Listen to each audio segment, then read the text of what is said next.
update sa ating bawang. Marami na pong lumabas na bawang dito, oh. Ang saya-saya nila. Lalo na dito, oh.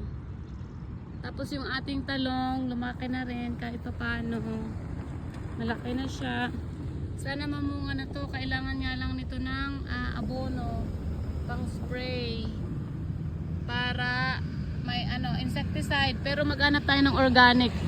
So marami ditong pumupunta, magdidilig din sila ng kanilang pananim kasi mainit ngayon dito sa Alberta, Canada. May heat warning, 33 degrees Celsius higher. Ito yung carrots namin, ang saya-saya ng carrots namin, oh.